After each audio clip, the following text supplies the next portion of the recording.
telah sampai ke tempat rumah ini yang berbahagia.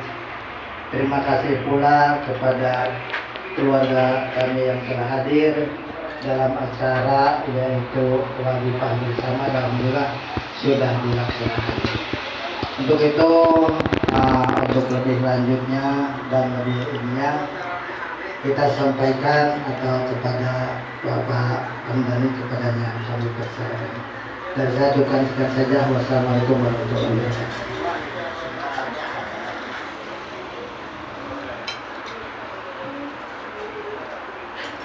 Bismillahirrahmanirrahim. Wassalatu wassalamu ala rasulillah al-fatihi al-khatimi wa ala alihi wa sahbihi wa mawala. Yang terhormat, yang kami muliakan Abah, juga para ikhwan sekalian, di luar skenario, jadi saya harus menyampaikan mukadimah mewakili Sayyidul Bair. Paling tidak ucapan terima kasih kepada Pak Kiai juga beserta ikhwan semuanya yang sudah menghadiri undangan Sayyidul Bair. Bapak Haji Rohim, beliau ini sebenarnya Pak Kiai di tempat ini 3 bulan yang lalu kami makan bersama juga, karena ini salah satu program, kalau boleh dibilang pokja, program kerja Wadifah Ciracas. Wadifah Ciracas yang akan mengundang para mukodam yang tentunya dengan rekor yang cukup tinggi jam terbangnya begitu Pak. Jadi 3 bulan sekali. Dan sebenarnya ini ada program yang 3 bulan, 6 bulan.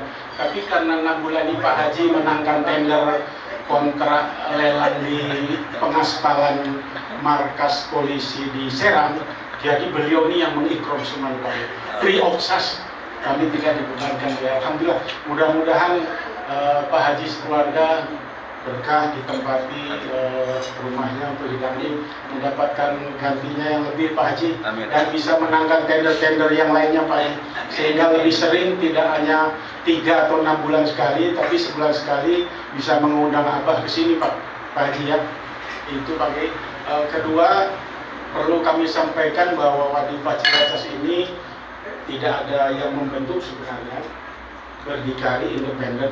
Tapi yang paling utama perlu kami sampaikan kepada Pak Kiai bahwa kami para ikhwan ini yang sudah istiqomah 7 orang Pak Kiai. 7 orang ini perlu kami perkenalkan kepada Pak Kiai. Ini Kang Dadang, supervisor pabrik emas di Ciracas, yang Kacamata, dan di sini terbentuk ketua sekaligus bendahara manajer produksi pabrik emas di Ciracas, Bapak Agus Ramdoni, dan sebagai pelindung juga donatur terkuat Insinyur Haji Ibrahim SAG. Dan alhamdulillah kurun waktu 1 bulan ini kedatangan kita ikhwan dari Madura, Bapak Solehudin namanya. Perlu ditakar Pak Kiai karena beliau jarang hadir di Wadifah, apalagi hari lala di rumah sendirian, kasihan. Jadi insya Allah dengan tarbiyah ini ruh kita. Dan alhamdulillah kami yang binaan Pak Kiai tarbiyah ini betul-betul satu frekuensi Pak Kiai. Jadi ketika ada ikhwan yang bukan talkinan Pak Kiai, beda frekuensi, contohnya ada ikhwan merokok, dia mental, tidak bisa gabung. Kedua, pemahaman, maksudnya ada yang mengambil pemahaman dari mukodam lain dengan dipadu Pak Kiai. Jadi karena tidak satu frekuensi, mental juga. Contoh masalah watar kepada Wadifah mutar, beliau mengiyakan karena ada mukodam yang membolehkan Wadifah itu mutar. Kalau kami, saya tegas, saya dari hamba, saya lawan waktu tidak bisa, ini sudah ada kita mental. Akhirnya sampai hari ini mungkin sudah ada sekitar 2 bulan tidak ada. Artinya nih kami yang 7 orang ini sudah solid. Alhamdulillah, tarbiyah Pak Kiai sudah nyaruh di hati, ngecek di ubun-ubun kalau kata bangsa kita. Dan kami, khususnya saya pribadi dan juga kami dukung taklid kepada satu mukodam saja, tidak toleh-toleh kepada yang lain, khususnya tarbiyah. Kalau soal sholawat burdah yang lain itu setiap pribadi mungkin beda-beda, tapi kami tarbiyah dengan tegas saya katakan secara pribadi, saya ikut apa? Saya nggak mau yang lain. Jadi tidak teracuni dengan pemahaman kita yang lain. Itu yang kedua. Yang ketiga, insya Allah untuk agenda berikutnya kalau Pak Haji siap mungkin bulan depan kalau tendernya menang lagi mungkin di Cikarang kalau tidak salah Pak Haji, sini Pak Haji, jam keluar di sini. Cikarang kemarin, oh ya, di video di sini Pak Dani ini saya lagi buat ini. Alhamdulillah, beko ada, truk ada, rumah, dan memang sekarang agak slow down, stagnan. Jadi mudah-mudahan dengan barokah ekonomi bangkit lagi usahanya, walaupun usia sudah menginjak 65 tahun, memang sudah waktu pensiun, makanya order berkurang. Tapi barokahnya keberkahan ini mudah-mudahan naik lagi. Begitu juga saya di saat terpuruk, jobless, mudah-mudahan dengan berkah. Aku yakin dengan barokah doa guru dan doa ibadah yang dikasih, saya insya Allah yakin kalau Pak Kiai tetap rindu mendoakan insya Allah. Begitu juga yang lain, terutama yang masih jomblo, ini pakai yang jenggotnya tebal, ini masih duda ini pakai, minta tolong doakan. Juga yang masih jomblo tulai, kayak Ustaz Maskud didoakan. Di mobil khusus Pak Soleh ya, setelah ini harus kaji, nanti sebelum ada tarbiyah nggak boleh tawar-tawar. Makanya saya tadi share videonya kan. Ya, kalau jualan kacang goreng mudah itu, saya yang beli loh. Yang penting itu. Nanti lah setelah ini pakai ya. Paling tidak ini bisik-bisik aja. Mumpung gak ada pakai nanti biar dia pakai ya. Ya, harus rajin hari ini. Kailalah kemarin saya jemput tapi sakit. Itulah kalau jarang Pak Diva sakit. Coba kalau rajin ya. Nanti usaha kacang gorengnya. Ini jaga aja ini. Insya Allah semua. Alhamdulillah ya. Ya, ini ada lagi pakai tambahan dari Wadifah Ciracas ini, sesekali dari 7 orang ini Mas Agus ya, ini yang ada penghibur, mahasiswa sarjana hukum kita calon Fakultas Hukum, Rofi yang gundul ini temanis, sesekali dia datang, insya Allah meramaikan. Dan ada Mr. San, itu ya yang tidak satu frekuensi, mudah-mudahan datang. Tadi kita undang, terus Bang Dani Bandul Hapus, itu ya radiusnya sebenarnya tidak jauh, tapi ya nafsi-nafsi lah Pak. Itu saja mungkin, dan terima kasih Pak Haji ya, sekali lagi ingat undangannya, jengkolnya enak sekali.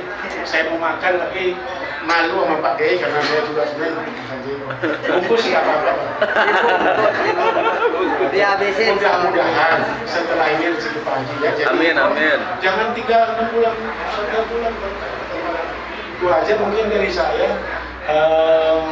Tidak ada yang perlu disampaikan sih. Ucapan terima kasih kepada Iwan, jangan kapok ya. Ini yang penting, kalau Iwan nggak datang, yang penting dijemput Pak Haji. Jangan ngundang aja. Kalau dijemputin pasti datang. Itu aja mungkin kurang lebih, mohon maaf apabila yang tidak ada yang kurang berkenan. Bila taufik wal hidayah. Wassalamualaikum warahmatullahi wabarakatuh. Waalaikumsalam warahmatullahi wabarakatuh. Menyambung yang tadi, sekali lagi terima kasih atas kedatangan ikhwan semua ke tempat ini. Semoga kedatangannya ikhwan semua, terutama Mbah Yai, kami ini diberikan keberkahan dan apa yang kita inginkan Allah kabulkan. Dan walaupun kami atas nama keluarga di sini tidak mohon doa, sebelumnya Abah udah pada tahu, pasti Abah doain. pasti Abah doain. Dan yang tadi ceritanya itu ada saya, nah ini ada saya yang biasa saya ikutin doa kerja, mohon doanya biar proyeknya lancar. Juga itu ada saya semua. Pak Markus sebagai pemborong juga di sini, alhamdulillah. Mohon doanya agar nanti dapat tender-tender yang baik yang menguntungkan, sehingga bisa untuk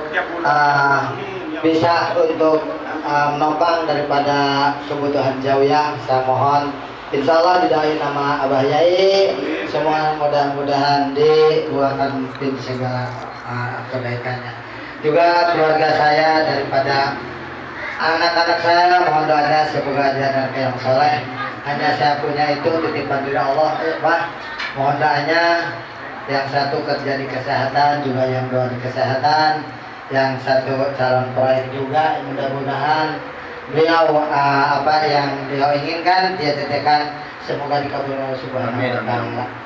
Nah itu apa mantu saya Bah yang baru kemarin setahun menikah, dan mohon doanya Sekali lagi mohon doanya dari kita semua, semoga keluarga kami juga keberkahan, diberikan dalam sakinah mawaddah rahmah.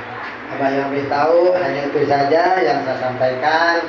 Kurang lebihnya saya mohon maaf lahir batin. Wassalamualaikum warahmatullahi wabarakatuh. Untuk selanjutnya silakan Abah tausiah terutama kepada kita semua, demi kepada keluarga Abah mohon maaf. Pak.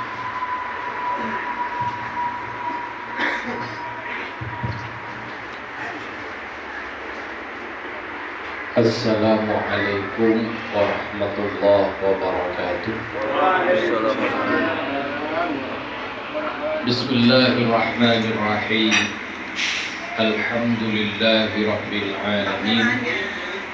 Allahumma salli ala sayyidina Muhammadin. Allahumma salli wa sallim wa barik al-fatihi lima ughliqa wal khatimi lima sabaqa. ناصر الحق بالحق والهادي إلى صراطك المستقيم وعلى آله حق قدره ومقداره العظيم أما بعد أوصيكم ونفسي بتقوى الله فقد فاز المتقون. Yang saya hormati keluarga besar Bapak Haji Abdul Rahim, juga para ikhwan yang dirahmati Allah. Alhamdulillah, malam ini pertama kali saya hadir atas undangan Bapak Haji Abdul Rahim dalam rangka wadhifah berjamaah, dan selanjutnya dalam rangka menyambut Ramadan kita ada sedikit kajian, semoga membawa kebaikan dan manfaat untuk kita. Para hadirin rahimakumullah, Allah Subhanahu wa taala menyatakan dalam Al-Qur'an, Bismillahirrahmanirrahim. Ya ayyuhalladzina amanu kutiba alaikumusshiyam kama kutiba alal ladzina min qablikum la'allakum tattaqun. Wahai orang-orang yang beriman, Allah tetapkan kewajiban bagi kalian berpuasa, sebagaimana Allah memberikan kewajiban puasa ini kepada umat-umat para nabi terdahulu. Jadi orang dulu juga ada kewajiban puasa, cuma model puasanya beda.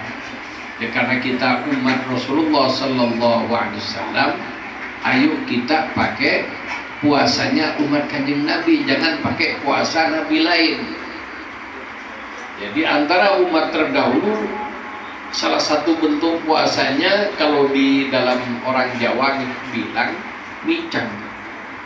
Bagaimana micang? Iya, sehari semalam tidak makan sama sekali.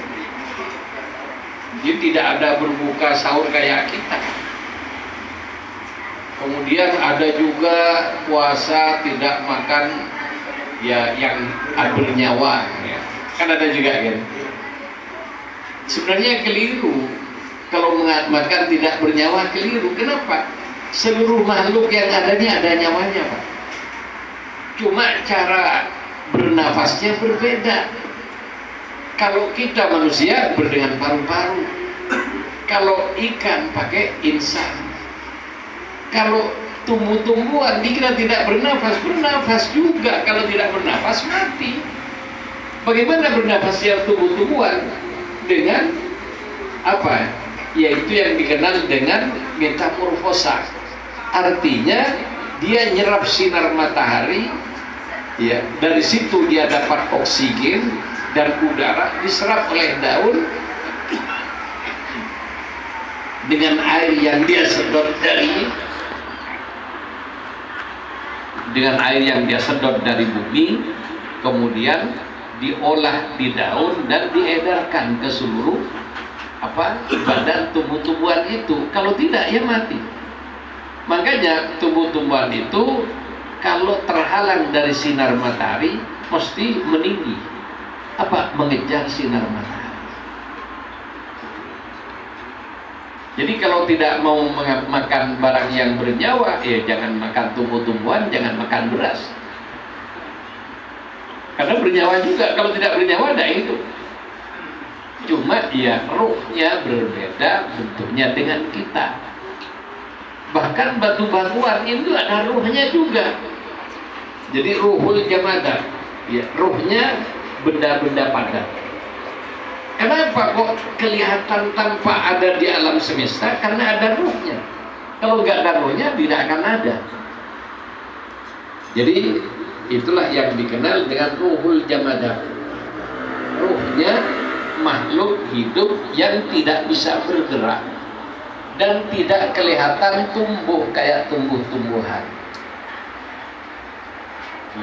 Ada yang tumbuh bagaimana? Itu namanya ruhun nabat. Ruhnya di samping ruh di mana dia ada tampak di alam kehidupan ini, kemudian ditambah dengan apa? Mampu tumbuh dari kecil menjadi besar, dari muda menjadi tua. Kalau nggak ada ruhnya, nggak jalan, nggak bisa tumbuh. Itu. Kemudian yang lebih tinggi lagi apa? Ruhul hayawan. Dengan ruh itu bisa bergerak, mempertahankan hidup dan mempunyai naluri bertahan hidup. Berbeda dengan tumbuh-tumbuhan. Coba padi tidak punya naluri untuk kalau mau ditebang, mau tidak ada pohon padi berlari, tidak ada. Tapi kalau ayam mau disembelih, lari. Kenapa? Dia punya ruh, di mana rohnya adalah dia diberi kesadaran untuk bertahan hidup. Maka kalau mau dibunuh atau mau ditangkap, dia akan berlari, melarikan diri. Jadi manusia punya ini dari ruhul jamadatnya, ruhul nabatnya, ruhul hayawan, punya.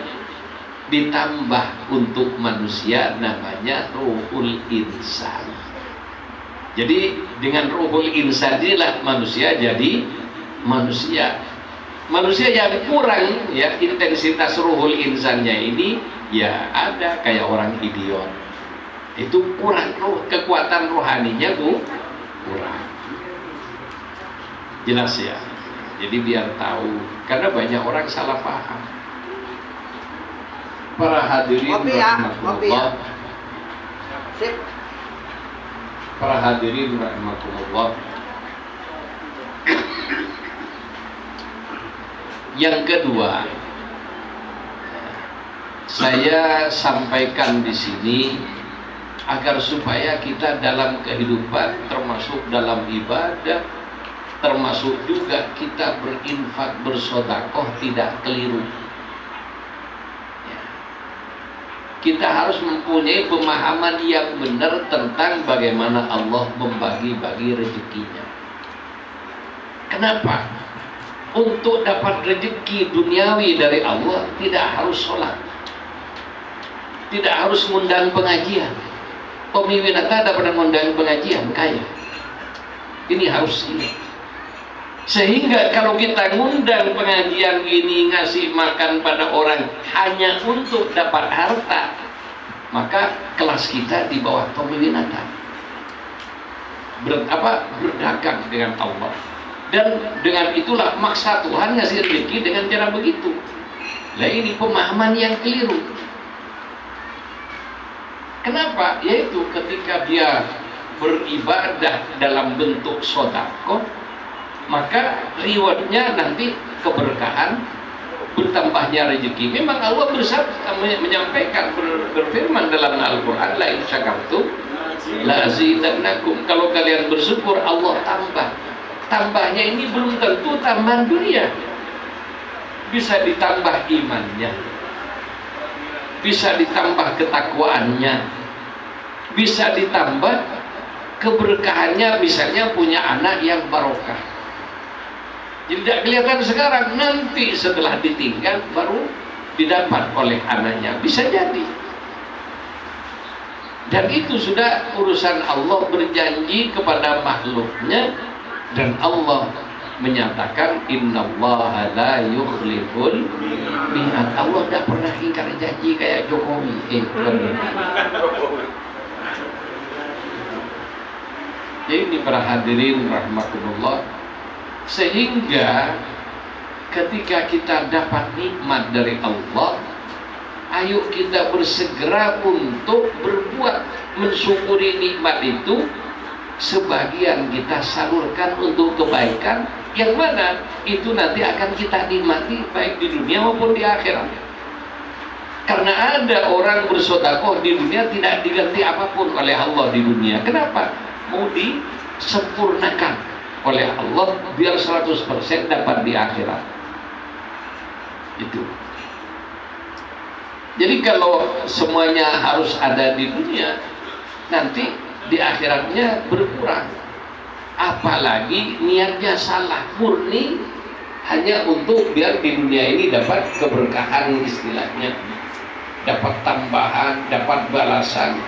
Sehingga jika seperti ini anggapannya, ketika selesai sedekah tidak dapat kembalian, nanti mirip dengan orang walimah. Selesai walimah dibuka kotaknya, karena tidak sesuai dengan yang dikeluarkan, blunder, kurang ajar. Ono sing ngasih amplop kosong, ada amplopnya penuh tapi dikasih kertas biasa, ada kan? Itu. Jadi agar tidak seperti itu, ketika kita sudah mengeluarkan sesuatu jangan dipikir. Ketika kita niat sedekah, tidak usah dipikir. Kenapa? Nanti kalau dipikir, dihitung itu, nanti bisa jadi kita akan tidak sedekah lagi kalau tidak mendapatkan kembalian secara langsung. Dan ini sebenarnya kesempatan bagi kita kalau lagi dapat rezeki, cepat-cepat sedekah. Kenapa? Biar rezeki kita ada yang kekal. Kalau kita nikmati sendiri, dapat rezeki, investasi yang menurutnya bertambah rezekinya dengan investasi, padahal investasi yang ada minimal mempersibuk dirinya dalam urusan dunia yang menjauhkan dari Allah Subhanahu wa Ta'ala. Waktunya sholat harus ke sana kemari. Coba orang tidak punya duit, waktunya sholat luas kan? Lalu kalau lagi banyak duit, sempit waktu sholat. Betul kan enggak? Itu. Sehingga ada orang yang dibenci oleh Allah, makin dibenci makin lancar rezekinya. Ada orang lagi dicintai oleh Allah, ditutup rezekinya. Kenapa? Biar tambah luas waktu berzikir, waktu munajat, waktu sujud, kalau perlu tangisannya biar tambah kencang kepada Allah. Kenapa? Orang kalau banyak duit tidak akan pernah nangis, Pak. Betul atau tidak? Tapi kalau lagi tidak punya duit, berdoa langsung berlinang air mata. Ya Allah, hutan, besok debt kolektor datang. Iya kan? Jadi hatinya nyambung terus. Coba kalau lagi punya duit, sombong, kalau perlu tidak akan pernah bangun malam. Makanya di antara caranya Allah mengumpulkan hamba-hambanya biar sujud tengah malam, dikurangi rezekinya sampai pada titik dia menderita zahirnya, padahal Allah lagi senang mendengar rintihannya. Sehingga ada sabda Nabi sallallahu alaihi wasallam, "Idza ahabballahu al-'abda ibtala." Ya, kalau Allah sudah senang dengan seorang hamba, maka hamba itu akan dikasih musibah oleh Allah.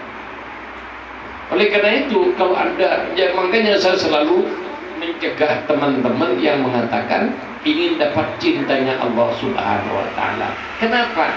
Tahan apa tidak dapat cintanya Allah? Kenapa? Allah Maha Pencemburu. Kita punya istri pencemburu saja pening, Pak. Pening apa enggak? Kalau istrinya bikin Sampai ada kemarin ada orang curhat kepada saya, istrinya pencemburu, mau kerja tidak boleh. Jadi istrinya ikut kemana-mana. Akhirnya gimana? Sumpah Pak Yai. Itu. Jadi orang kalau sudah dicintai oleh Allah, Allah tidak mau ada orang lain mencintai orang tersebut. Sehingga ada orang musuhnya tambah banyak, musibahnya tambah banyak, temannya menjauh. Kenapa? Karena Allah sedang cinta dengan hamba tersebut. Dan ini rahasia Allah Subhanahu wa ta'ala. Orang yang tidak tahu, ya, makanya kenapa kita perlu makrifah kepada Allah, perlu kenal dengan Allah akan sifat-sifatnya, agar supaya kita tidak salah paham dengan Allah. Kemudian gara-gara salah paham kepada Allah, buruk sangkanya kepada Allah, suudzon kepada Allah. Sehingga ketika dapat musibah, pas bertanya, dosa apa saya? Ada apa tidak? Dosa apa saya? Kok musibah saya beruntun kayak gini? Dosa apa? Ya kalau ditanya dosa apa, begitu. Ada orang lepas dari dosa apa? Tidak ada. Hatta kiai, tidak ada yang lepas dari dosa. Cuma kalau kiai kan keren, pakai peci, pakai sorban, dicium bolak-balik tangannya. Kalau dosanya bisa jadi yang mencium tangan kiai itu lebih sedikit dosanya daripada kiai yang dicium tangannya. Ini rahasia Allah Subhanahu wa ta'ala. Makanya saya terus terang aja, ya bukan kesenangan dicium tangan oleh orang. Kenapa? Hati saya berbisik, jangan-jangan orang yang mencium tangan saya lebih dicintai oleh Allah daripada saya. Loh, orang yang tidak ngerti, begitu dicium tangan langsung tepuk dada nih, kalau gua kemana-mana, waduh, orang senang, bangga. Bisa jadi, ya, orang yang mencium tangan kiai itu dosanya lebih sedikit daripada kiai. Ya moga-moga saya tidak banyak dosa, doain. Jadi kita ini tidak boleh sok-sokan. Sama-sama belum tentu. Ya kita ini dihormati karena punya ilmu saja. Itu. Kita dan orang berceramah itu ilmunya seringkali ya 1 jam sebelum yang mendengar. Apa? Sebelum berangkat ceramah baca kitab, baca buku. Jadi ini nanti tak omongin yang tak keluarin ayat ini, hadis ini. Orang yang mendengar, waduh, masya Allah ini ustaz, masya Allah ini kiai. Waduh, pemahamannya luas luar biasa. Padahal 1 jam yang lalu.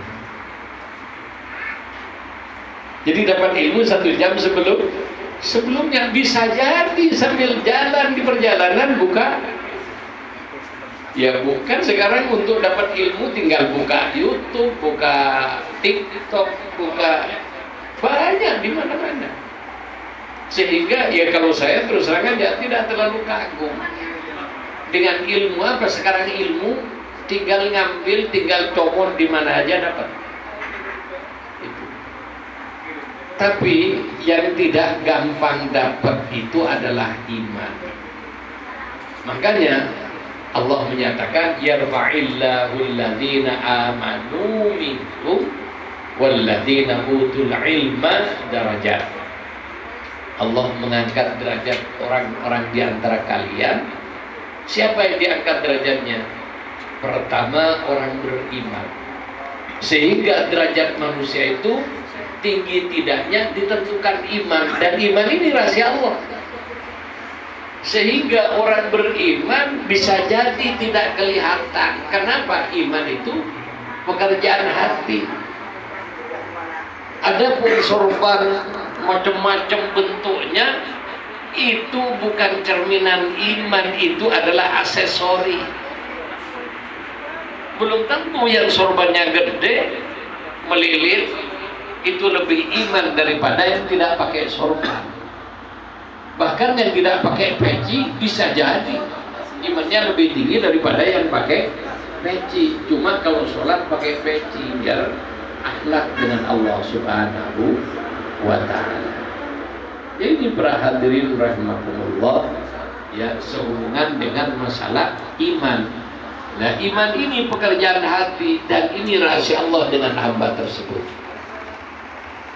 Jadi ada iman, orang yang mulia karena imannya.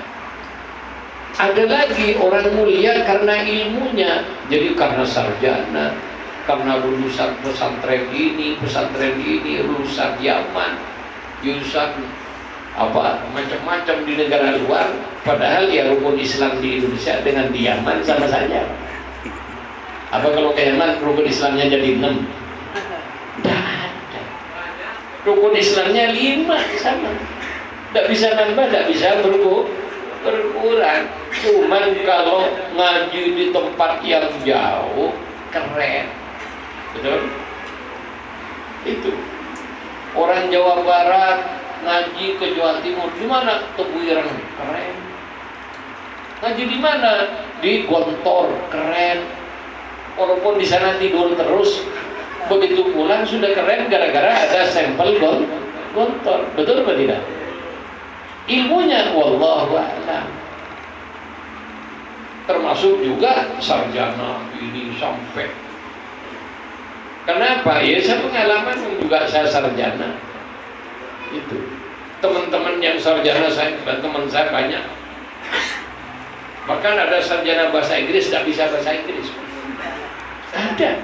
Sampelnya bahasa Inggris. Loh, sarjana bahasa Inggris karena orang kalau mungkin ngira saya ini sarjana agama kan. Saya sarjana bahasa Inggris. Sehingga tahu banyak teman-teman saya jadi guru bahasa Inggris aslinya tidak tahu kan. Itu. Ya karena muridnya tidak tahu bahasa Inggris, jadi anggap pintar sama muridnya. Itu. Jadi kayak gitu sebenarnya, rahasia pribadi lah masing-masing. Ya terus bagaimana? Ilmu itu rahasia pribadi yang bersangkutan dengan Allah Subhanahu wa ta'ala. Yang tahu dan yang memberikan ilmu adalah Allah. Ya, orang dengan dua hal ini dimuliakan oleh Allah. Makanya ada orang beriman tapi tidak punya ilmu yang cukup, sehingga dirinya baik, mulia di sisi Allah, tapi di mata manusia tidak mulia. Kenapa? Tidak bisa ngomong karena tidak punya ilmu. Tidak keren, tidak ada yang mudah. Kenapa? Nggak ada titelnya. Padahal banyak orang yang nggak punya titel ceramahnya lebih berbobot daripada yang punya titel. Banyak kiai-kiai zaman dulu SD aja nggak lulus. Itu. Saya juga bingung ngelihat guru saya Kiai Badri Mastuki. SD juga SD, sekolahnya nggak pernah. Tapi diundang ke luar negeri, ke Singapura ceramah bahasa Inggris.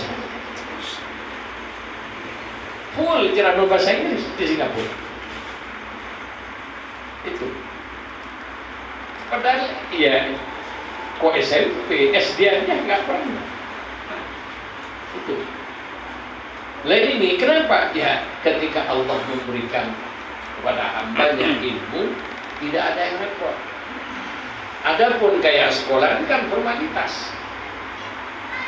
Sehingga ada orang punya iman, ilmunya sedikit, orang tidak begitu menghargai. Kenapa? Tidak ada orang yang lihat iman.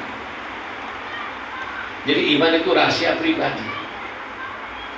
Tapi kalau ilmu kelihatan, ngomongnya enak, ceramahnya enak, bacaan Qurannya enak, itu ilmu baca Quran. Tapi yang bisa ngamalin Quran, tidak semua orang yang pintar baca Quran bisa ngamalin Quran, belum tentu. Makanya di sini diperlukan iman itu tadi. Jadi adapun ilmu pengetahuan ini juga bisa mensupport orang itu bisa dimuliakan oleh sesama manusia. Adapun di hadapan Allah belum tentu. Jadi para hadirin rahimakumullah, Dengan kenyataan ini ada 4 macam manusia. Ada manusia beriman, ilmunya sedikit, mulia tapi terbatas, karena tidak ada corong untuk menjelaskan kemuliaan yang ada pada dalamannya. Ada orang punya iman yang bagus plus punya ilmu. Karena punya ilmu bisa menjelaskan dan bisa membantu orang lain, membina orang lain dan lain sebagainya, sehingga imannya tampak gara-gara ilmunya, maka orang menghormatinya melebihi orang yang hanya punya iman tanpa ilmu. Demikian juga di hadapan Allah Subhanahu wa taala, orang tersebut mulia di mata manusia, dan karena imannya itu mulia di mata Allah Subhanahu wa ta'ala. Golongan ketiga bagaimana? Ini yang paling bahayanya manusia. Pinter tidak punya iman. Jadi pinter baca kitab, pinter ilmu macam-macam, kalau tidak didasari iman, ini paling bahaya. Kenapa? Walaupun pinter fikih, imannya tidak ada, maka fikih akan direkayasa, sehingga banyak ustadz-ustadz merekayasa hukum. Yang sepuh-sepuh ini dulu zamannya zaman Orde Baru, pernah dengar SDSP? Bahkan ada ulama yang menghalalkan SB, iya kan? Kenapa? Kalau kita bicara fikih, sesuatu yang haram bisa dihalalkan. Jadi itu artinya kalau sudah bicara fikih itu bisa dipelintir. Kalau punya ilmu tapi imannya nggak ada, sehingga bisa melintir-melintir hukum, pasal banyak. Kayak sekarang ini, kenapa kok pemilu udah karu-karuan? Pasalnya ada, tapi orangnya melintir hukum semua. Apa? Otaknya kepelintir semua sudah. Ini permasalahannya. Kenapa? Dia punya iman. Dia mikir nanti jadi panitia pemilu. Saya juga kasihan. Masa hanya digaji tidak sampai 2 juta ribu orang. Andai kan dikasih 100 juta aja mending. Kenapa? Dosanya ribu orang itu sulit diampuni oleh Allah kalau orang yang ditipu tidak memaafkan. Tak cukup pengumuman di TV, mohon maaf saya adalah pret, tidak bisa. Jadi kalau misalnya satu TPS kan sekitar 300 orang, yang ditipu berapa orang? Jadi kalau tidak dijelaskan, punya kamu saya tipu, minta maaf, baru kalau dimaafkan. Kalau tidak ada ampunan dari Allah sebelum dimaafkan.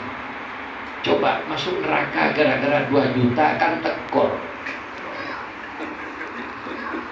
Coba bayangin, masuk neraka dibakar, sekarang disiram air panas, dikasih 100 juta mau disiram air panas, mau gak? Bayangin ini aja. Ada enggak mau dikasih 100 juta tapi mau diguyur dengan air panas? Ada yang mau? Ini tak sampai 2 juta yang ditipu puluhan orang. Dan neraka itu bukan hanya sama dengan air mendidih, ratusan kali lipat panasnya air mendidih. Dan juga bukan sehari. Jadi kalau sekarang disiram pakai air panas satu ember, masuk rumah sakit paling kelojotan berapa hari sembuh. Kalau digodok di neraka bukan 1 jam, 2 jam. Gajinya 2 juta, Masya Allah. Kan kasihan deh. Sampai ada video yang dari Madura, punggungnya pecah dibacok orang. Sampai saya lihat tidak tega saya tutup lagi, tidak mau lihat lagi. Kenapa? Saya lihat sampai organ dalamnya kelihatan dari belakang. Gara-gara itu undangan satu TPS, tidak ada TPS-nya, sudah dijoblos semua. Itu. Jadi ya Allah, hanya dengan duit segitu kok berani-beraninya dengan resiko nyawa melayang. Coba kira-kira kalau mati dibunuh gara-gara nipu pemilu dan masuk surga kan? Waduh. Sudah mati dibunuh orang. Kemudian di akhirat siapa yang akan memberikan syafaat kalau habis nipu orang? Itu juga para hadirin rahimakumullah. Makanya ada orang diberi ilmu, tidak diberi iman, maka dia akan berbuat apa saja dengan ilmunya. Dapat jabatan karena berilmu, karena tidak ada iman dia sudah siap korupsi. Jadi sementara coba nimbun harta sebanyak-banyaknya, kemudian yang dimakan berapa piring? Kira-kira kalau punya 1 triliun misalnya Pak makan 10 piring? Tidak ada. Yang dipakai juga baju 1 lembar. Paling-paling rumahnya berapa nilainya? Ujung-ujungnya tabungan isi sekian, bangga. Sementara nanti bisa kekal di neraka gara-gara hal tersebut. Naudzubillah. Nanti begitu mati jadi rebutan ahli warisnya. Kan tekor bandari. Inilah kalau diberi ilmu tidak diberi iman. Yang paling celaka itu yang jadi istilahnya sampah masyarakat, ilmunya enggak ada, imannya enggak ada. Ini benar-benar wala-wala. Naudzubillah. Oleh karena itu kita pun juga mengirimkan anak-anak kita ke lembaga pendidikan. Jangan sembarangan, karena orang kalau sudah zaman sekarang ketika punya anak cerdas langsung mau disekolahkan di sekolah favorit mana. Jadi dicari sekolah yang mahal. Padahal Pancasila ya 5 Pak. Mau di sekolah favorit maupun sekolah yang tidak favorit sama kan? 1 tambah 1 ya 2, sama kalian juga itu. Cuma keren karena temennya anaknya orang-orang kaya, sehingga banyak anaknya orang Islam disekolahkan di sekolah Kristen. Banyak kan? Bangga. Sekolah di mana? Tarakanita. Keren. Kuliah di mana? Muki. Ini. Sehingga karena kumpul dengan orang kafir tiap hari, bisa jadi ketularan kekafiran. Dan jika sampai anak tersebut murtad gara-gara banyak bergaul dengan orang kafir, orang tuanya bertanggung jawab. Berarti orang tua tersebut menjerumuskan anaknya ke dalam neraka. Ini kenapa? Biasanya uangnya bukan uang benar, maka pikirannya tidak benar. Uang yang benar saja bisa bikin orang nggak benar. Sekali lagi, uang yang hasil benar halal bisa bikin orang tidak benar, apalagi uang nggak benar. Ini. Oleh karena itu, ya ayo kita sadari, hidup ini sebentar. Paling pol hidup itu kalau zaman sekarang jarang yang sampai 70 tahun, jarang. Rata-rata sudah, bahkan yang banyak belum 60 sudah out, sudah kena semprit sama malaikat maut. Itu. Jadi kalau dalam kehidupan yang sebentar, di mana besok di alam kubur, bukan 60 tahun kita di alam kubur, Jadi kalau kiamat tinggal berapa tahun, jangan berpikir kiamat tinggal sekian hari lagi kayak Ustaz siapa itu. Kalau sudah jelasin tanda-tanda kiamat, kayaknya kiamat mau tahun depan aja. Itu. Ya kalau secara waktu, memang Nabi menyatakan kiamat sudah dekat, seperti jari tangan dengan jari telunjuk. Tapi coba bayangin, dari zaman Nabi sekarang 14 abad, Nabi sudah mengatakan ini dekatnya. Kenapa? Itu dalam pikiran hakikat. Bagaimana pikiran hakikat itu peta? Kita ngelihat peta. Coba berapa besar peta dunia? Tingginya 2 meter, panjangnya 4 meter karena muter kan? Kira-kira Cibubur masuk enggak di peta? Enggak masuk, terlalu kecil. Yang ada di peta Jakarta, masuk Tangerang, masuk di situ semua, Jabodetabek titik.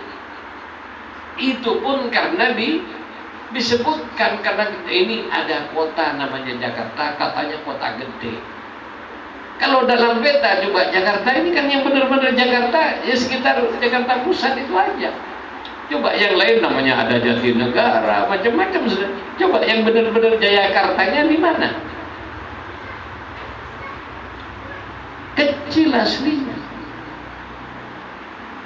Dan kita ini dalam kehidupan, coba sekian mulai sebelum zaman Nabi Adam sampai kiamat, berapa juta tahun. Umur kita kurang lebih 50 tahun.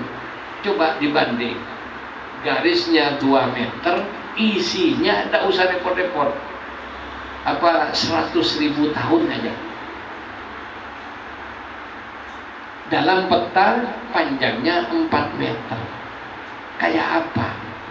Waktu 50 tahun dalam peta yang panjangnya, peta waktu yang panjangnya hanya 4 meter. Tidak kelihatan.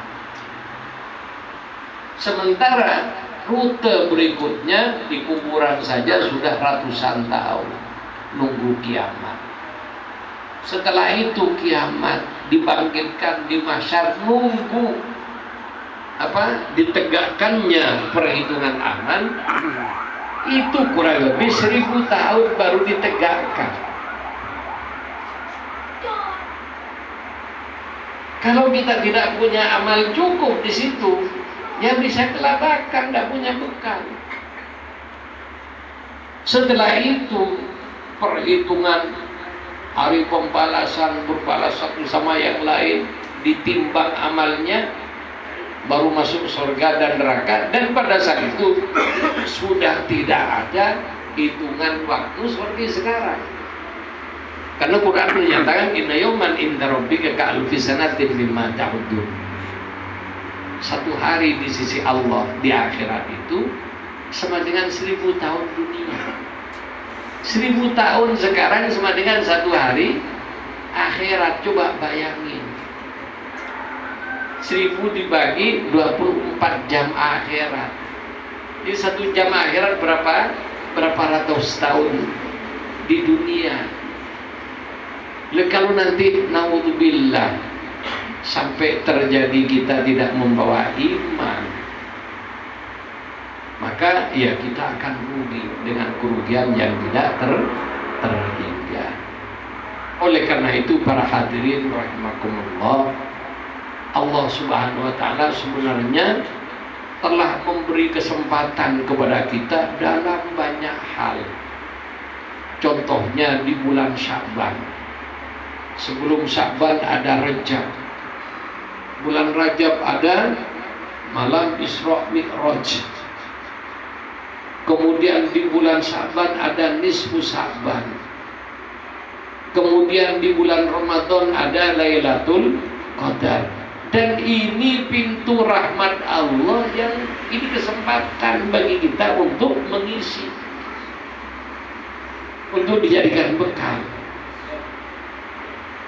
Kemudian para hadirin rahimakumullah, dalam tiap harinya, tiap malam Allah membuka pintu rahmatnya. Oleh karena itu, jangan bicara punya cita-cita kalau tidak pernah sholat tahajud. Termasuk ikhwan tijani. Minimal saya mensyaratkan 2 rakaat minimal. Jadi kalau ada ikhwan minta keringanan kepada Syekh untuk dibebaskan dari sholat tahajud dan dibolehkan terlambat sholat subuh. Kenapa? Kalau tidur molor terus dan tidak bisa sholat tahajud, bahkan subuhnya kadang-kadang pas 14 angin. Apa kata Syekh radhiyallahu anhu? Buang tasbihmu, kamu tidak pantas jadi muridku. Ayo anak-anak ini, kalau malam saya dengar mana ini suaranya anak yang sholat tengah malam, kok tidak dengar saya. Ayo dibiasakan. Tidak ada orang punya cita-cita tinggi tidak sholat malam, nggak ada. Jadi para ulama, apalagi para wali, malam itu rata-rata nggak tidur. Gitu. Sehingga kalau kamu ingin punya ilmu yang mudah kamu mendapatkannya, jangan hanya buka kitab saja, buka hatinya dengan sholat malam. Karena kalau sudah Allah memberikan ilmu, tidak repot. Makanya dulu saya pamit, saya minta izin kepada Habib Ja'far, karena saya mau dapat beasiswa tinggal milih di beberapa negara sih belum ada perang dulu. Jadi masih ada di Baghdad, di Irak ya, masih dibuka. Di negara-negara dibuka, di Mesir, di Madinah. Pada saat itu saya pilih di Madinah karena ada paman saya, adiknya abah saya ada di sana.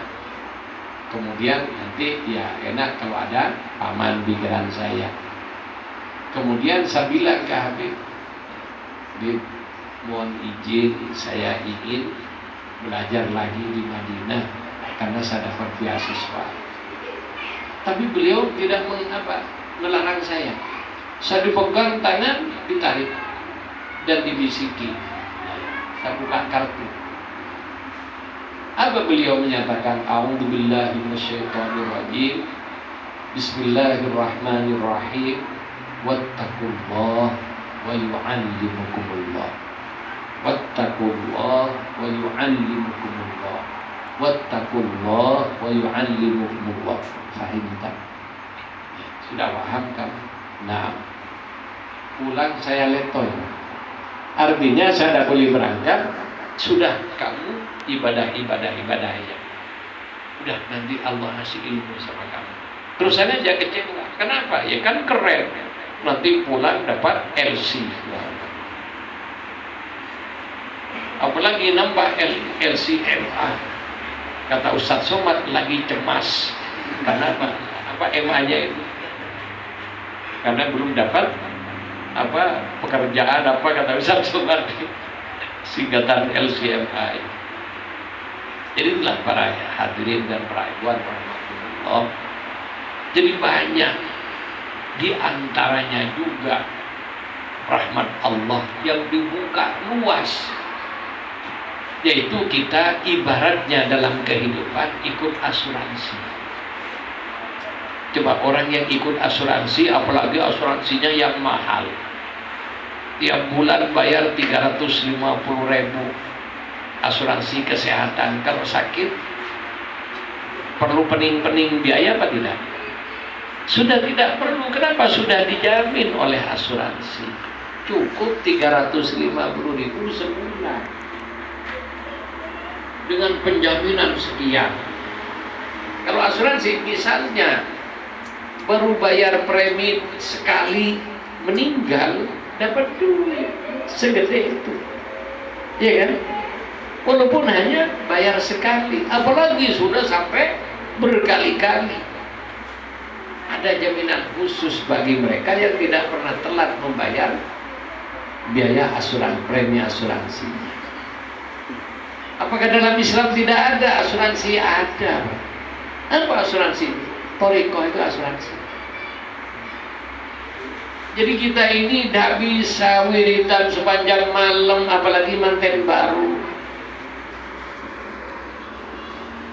Coba kalau manten baru mungkin tidak wiridan sepanjang malam. Tidak mungkin pegang tasbih, karena pegang tasbih yang satu doang. Iya kan? Itu ya yang belum tidak usahain nanti, tidak usah ngebayangin nanti. Ini peraihuan rahimakumullah.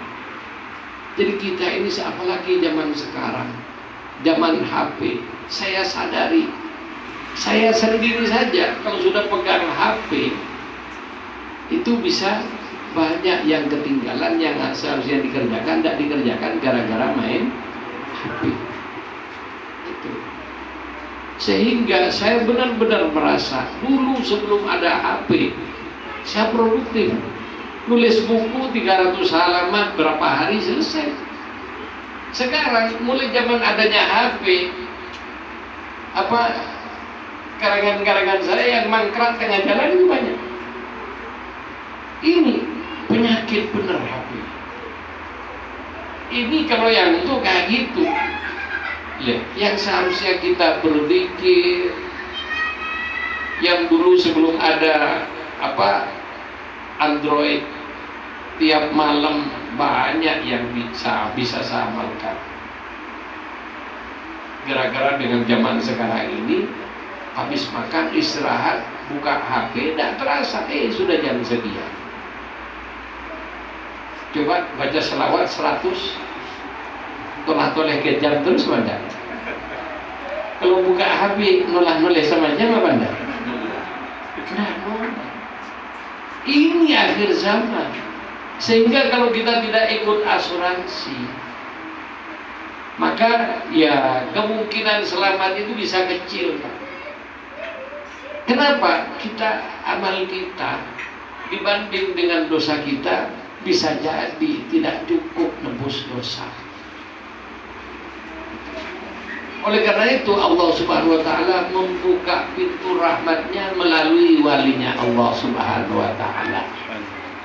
Makanya salah satu ciri kewalian di antaranya la khaufun 'alaihim wa la hum yahzanun. Alladzina amanu wa kanu yattaqun. Jadi wali tidak punya rasa takut kecuali kepada Allah. Kemudian la khaufun 'alaihim, sudah tidak berduka cita dengan segala sesuatu yang terjadi, karena hatinya sudah tahu segala sesuatu terjadi karena Allah. Kemudian kenapa kok seperti itu? Hasil dari keimanan yang sempurna. Dari mana datangnya iman sempurna? Dari ketakwaan. Ketakwaan itu artinya ibadah sukarela, bukan ibadah terpaksa. Karena sudah sukarela ibadah, maka Allah tingkatkan keyakinannya. Setelah dibuka keyakinan makin kuat, maka Allah buka rahasia semesta. Karena sudah tahu rahasia semesta, la khaufun 'alaihim wa la hum yahzanun. Kemudian dari situ lahumul busyra. Para wali oleh Allah diberi berita gembira. Oleh karena itu, para nabi itu adalah basyirun wa nadhira. Jadi Quran dan kitab-kitab suci yang lain itu adalah berita gembira untuk orang yang takwa dan ancaman bagi mereka yang tidak bertakwa kepada Allah Subhanahu wa ta'ala.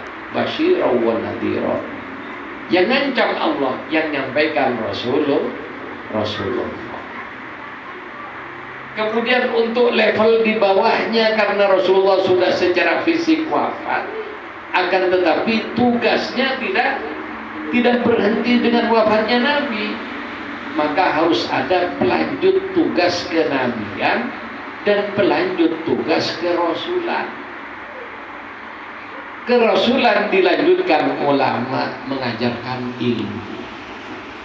Adapun kenabian dalam masalah iman, ini kerjanya para wali, memberikan tarbiyah biar iman manusia itu tambah kuat.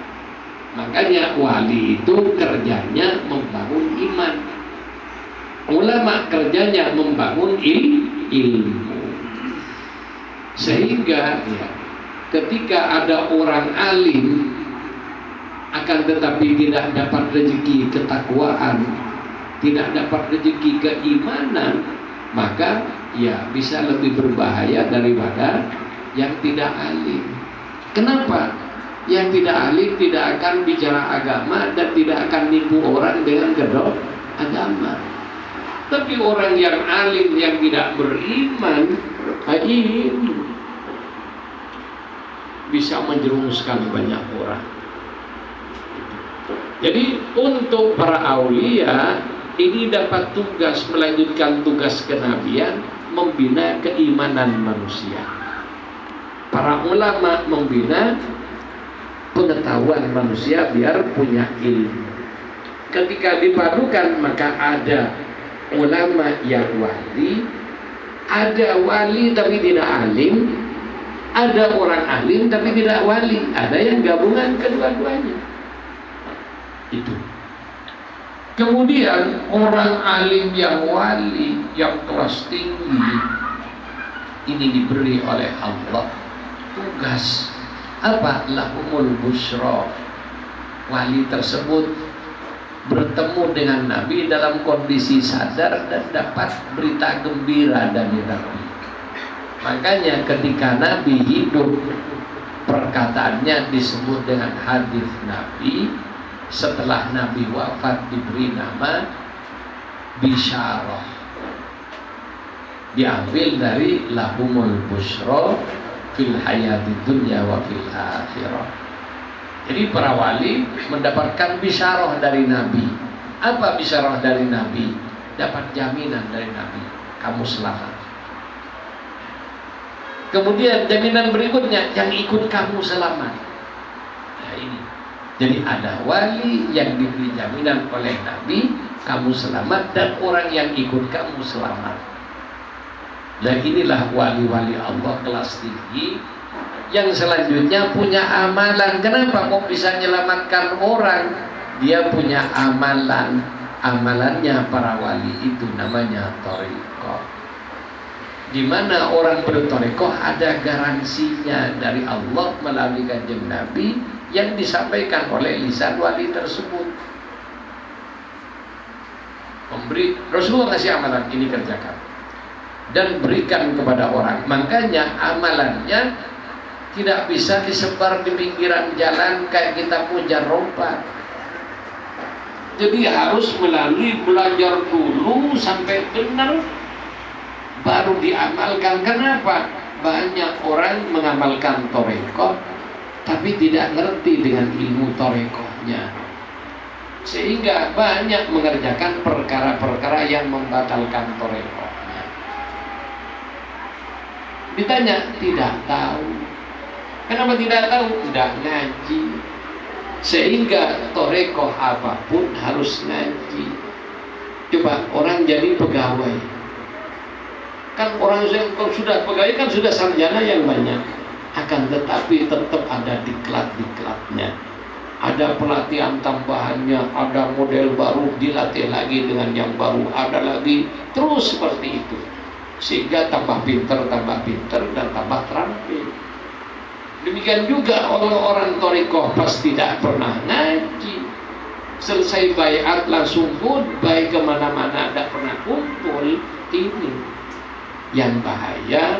Nanti bisa terjadi mengamalkan perkara-perkara yang diharamkan dalam thariqah. Bahkan ada perkara-perkara yang membatalkan thariqahnya.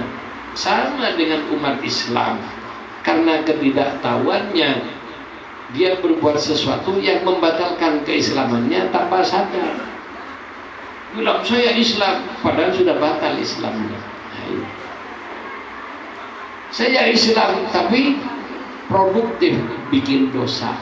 Kenapa? Karena ketidaktahuannya. Tidak tahu kalau dosa dikerjakan. Makanya penting adanya kajian-kajian. Dan demikianlah ya, kalau kita ingin benar, maka kita harus ikut Ya, kalau ingin dapat jaminan harus bertoriko. Kalau tidak, bisa jadi amal yang kita kerjakan tiap hari tidak cukup untuk menebus dosa kita. Karena apa para hadirin? Amal manusia itu tingkatannya, ada amal yang namanya amal mardud, amal yang ditolak. Kenapa? Ya salah. Karena salah tidak cocok, tidak masuk di akhir. Sudah benar, ya sudah benar sah. Ya, amal berikutnya kategorinya amal yang sah, tapi juga belum diterima oleh Allah. Kenapa? Sholatnya udah benar, hatinya belum benar, walaupun jadi imam. Dan ini yang paling rentan, orang pintar, bacaannya bagus, tajwidnya bagus, faswahnya bagus, suaranya bagus, sehingga banyak makmum senang menjadi makmumnya. Turun dari masjid langsung dicium tangan sama jemaahnya. Kemudian jamaah itu bilang, Masya Allah Pak Ustadz, kalau imami bacaannya bagus, tajwidnya bagus, lagunya bagus, marem saya Ustadz. Ini saya ngalamin, karena dulu suara saya bagus, belum batuk-batuk. Dan saya dulu koreng juga, bahkan pembina saya dulu. Makanya ya niru Imam Harun saya bisa. Itu ketika kita mempunyai bacaan bagus kayak gitu, dilem sama orang, kira-kira disalamin, dipuji, seneng apa enggak? Seneng apa enggak? Tapi itu minum racun yang bersangkutan. Saya alami sendiri. Saya Imam Cud Mutia dulu, Pak. Sonnya Masjid Cud Mutia itu sudah 50 juta dulu, tahun 2004. Jadi sonnya aja harganya 50 juta orang nyumbang. Pada saat itu pegang 50 juta itu sudah manyun. Haji plus hanya 3.000 US dollar. Plus itu sudah 3.000 US dollar. Dolar hanya 8.000 berapa? Kan sampai 30 juta. 26 juta sudah plus, sudah di hotel bintang 5 pada saat itu. Harga sonnya 50 juta. Kira-kira kayak apa suara? Enak. Yang imamin suaranya enak. Wah, banyak. Ya, ini bahayanya. Selesai turun, ada yang nunggu. Ternyata orang jauh. Apa? Gubernur Aceh, Abdullah Putih. Coba kira-kira dipuji gubernur keren apa enggak? Langsung salaman. Alhamdulillah Pak Ustadz, rasanya kayak sholat di haram tadi saya. Keren apa tidak? Senang apa tidak? Senang. Kemudian Pak Abdullah bilang, Pak Ustadz, kalau saya undang ke Masjid Raya Aceh, mau jenengan? Ya, saya ketawa dalam hati, ya super mau. Akan tetapi, ya ini, akan tetapinya ini, setelah dilem timbul perasaan senang, maka usung dada, gede telinga. Betul? Apa? Bapak berapa hari di sini? Saya 3 hari di sini, Pak. Saya nginep di Hotel Sofian Betawi. Kenapa? Dekat masjid. Saya selalu di sini. Sehingga kalau dia datang cari saya terus. Gitu. Kemudian ya itulah, karena ada yang nyari, apalagi pejabat, maka timbul perasaan ini maling, pencuri hati, yang bisa merusak amal, dan kita tidak punya harga di sisi Allah, dan Allah murka dengan kita walaupun kita jadi imam sholat. Kenapa? Kalau sebelum dipuji lillahi ta'ala Allahu Akbar, setelah mendengar pujian, maka sebelum berangkat ke mimbar tolah toleh mana Pak Abdullah, Mana orang yang kasih pujian kepada saya? Apa? Berusaha membaca yang lebih baik biar puas makmumnya. Kalau sudah begitu karena Allah apa karena makmum? Ketika karena makmum itu syirik, Pak. Sholat karena makmum itu bukan karena Allah, syirik, dan Allah benci dengan sholat orang yang tidak karena Allah. Ini bahayanya orang ibadah kalau tidak tahu ilmunya. Orang yang tahu ilmunya aja ketika dapat pujian lupa kok dengan ilmunya. Itu. Sehingga ada ibadah yang benar tapi ditolak oleh Allah. Lalu bagaimana yang tidak ditolak? Ibadah yang benar, khusyuk, fokus ibadahnya kepada Allah dan hatinya murni karena Allah. Ini yang tidak gampang. Dan untuk mencapai kondisi ini tidak cukup kita alim baca kitab. Tidak cukup kita hasil diskusi-diskusi tentang hukum, tidak cukup. Kenapa? Ini sudah bukan kerjaan otak. Ikhlas itu rezeki dari Allah Subhanahu wa Ta'ala. Kalau ingin seperti itu, ya harus kita masuk melalui pintu yang ditunjuk oleh Allah. Siapa yang ditunjuk oleh Allah? Para nabi. Karena para nabi sudah wafat, dengan siapa? Para sahabatnya. Ketika para sahabat sudah pada wafat, para tabi'in dan seterusnya, orang-orang yang punya sanad amalan nyambung pada nabi, bukan hanya baca kitab diamalkan, tidak cukup. Orang yang punya amalan dengan sanad nyambung pada nabi itulah yang selanjutnya dikenal dengan thariqah mu'tabar.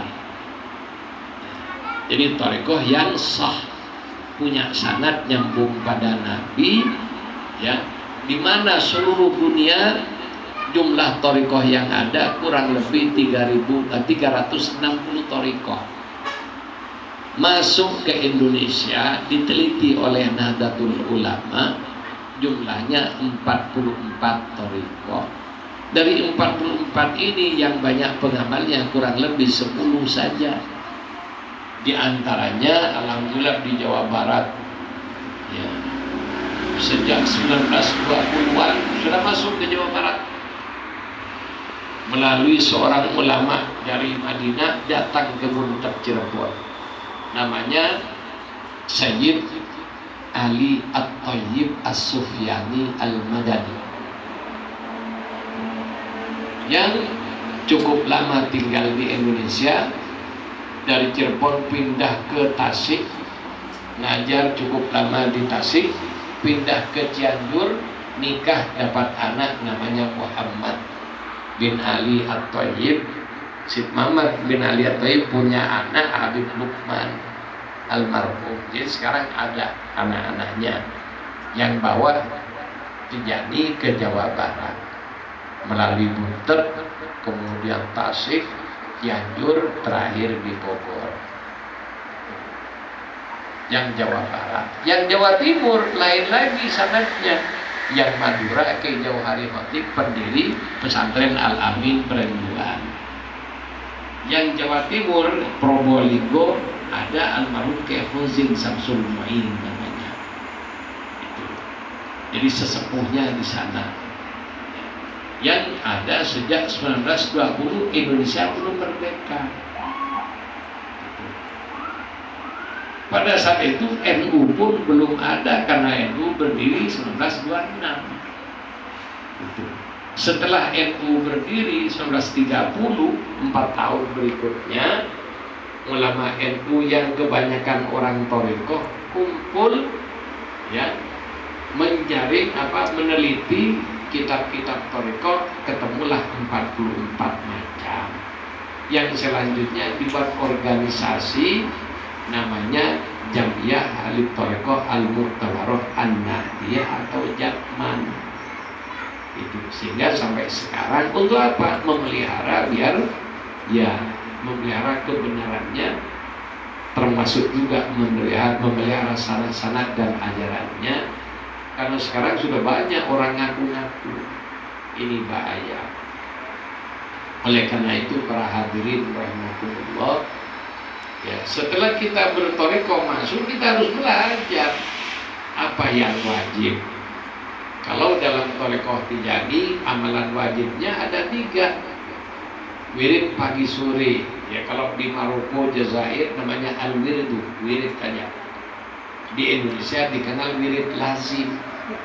Padahal wirid lazim ketiga-tiganya wazifah dan ailalah lazim semua, wajib semua. Perbedaannya kalau yang pagi sore wajib dikerjakan sendirian, tidak boleh berjamaah. Adapun yang wazifah ini wajib berjamaah dan namanya wirduz zawiyah.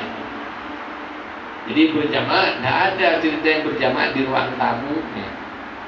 Jadi berjamaah itu adalah di zawiyah atau di musola atau di masjid. Jadi zawiyah bukan apa, di rumah tidak cocok untuk baca wazifah. Kenapa? Ada persyaratan yang ketat di situ. Harus berjamaah.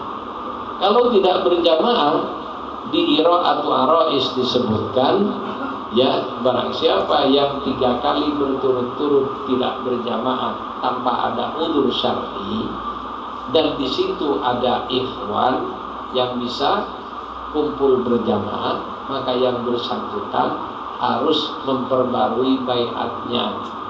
Kalau bicara kasarnya, sudah batal thariqahnya karena tidak memenuhi syarat wajib thariqah. Termasuk hailalah Jumat sama. Ya coba, dalam Islam ada sholat Jumatan. Di Tijani ada zikir hailalah Jumat. Ketika orang Islam 3 kali tidak sholat Jumat, hukumnya bagaimana kalau tanpa udzur syar'i? Yang bersangkutan tergolong munafik, artinya Islamnya sudah di ujung tanduk. Demikian juga ikhwan Tijani, ya, kalau 3 kali Jumat tidak mau berkumpul di zawiyah padahal ada zawiyah, berarti status thariqah Tijaninya di ujung tanduk. Dan yang bersangkutan kalau di Qira'atu Arois Bakili mengharuskan yang bersangkutan tajdidul bai'ah.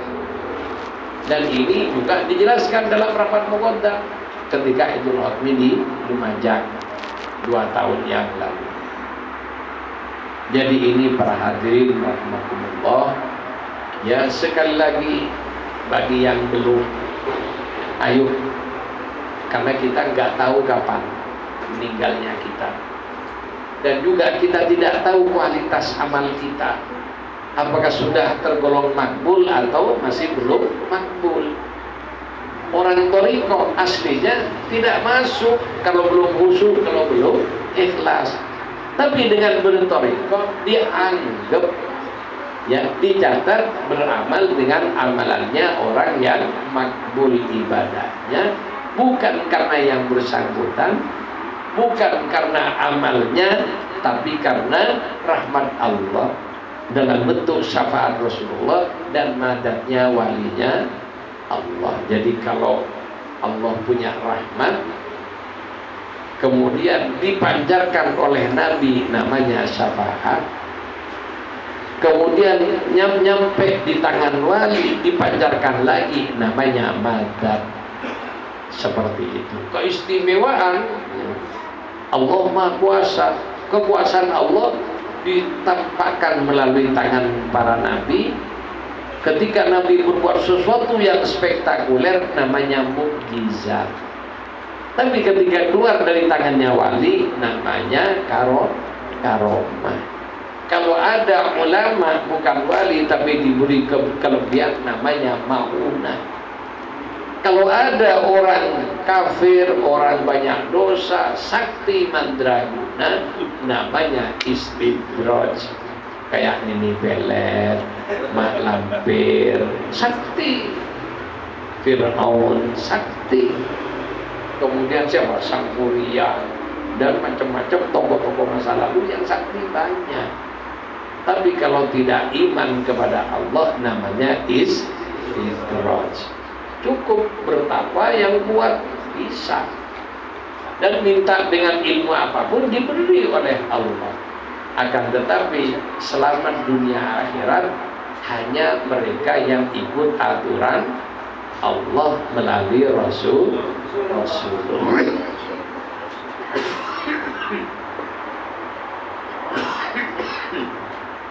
Demikian. Barangkali ada yang mau bertanya dulu, dipersilakan. Ada? Monggo. Santai saja. Menghormati yang bikin kopi. Alhamdulillah. Ada Pak? Monggo, kalau yang mau bertanya. Ragu A? Ada? Ragu B? Ayo sini.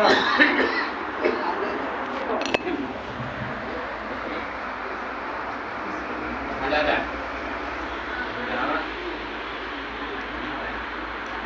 Santai saja, monggo. Ini kalau di tempat saya biasa tanya jawab, monggo kalau mau bertanya.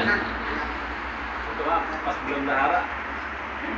Ya. Ayo Bang tadi biasa apa yang tidak? Kalau tidak ada, sudah tidak ada. Kalau tidak ada, kita cukupkan. Moga-moga ini membuka wawasan kita dan bersamaan, semoga bersama dengan ridha dari Allah dan rahmatnya, dan semoga kita dikumpulkan bersama orang-orang yang dicintai oleh Allah Subhanahu wa taala. Kurang lebihnya mohon maaf. Assalamualaikum warahmatullahi wabarakatuh.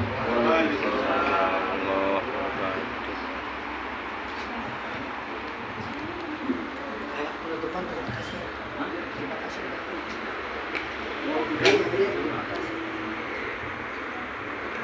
Terima kasih Pak Kiai untuk tausiahnya malam ini.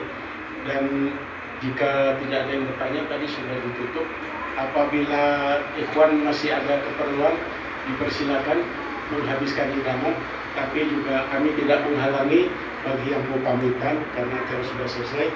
Dan terima kasih sekali lagi diucapkan kepada Sohibul Bait yang sudah memfasilitasi semua ini untuk terselenggaranya silaturahmi ini. Dan mohon maaf apabila ada hidangan yang kurang berkenan.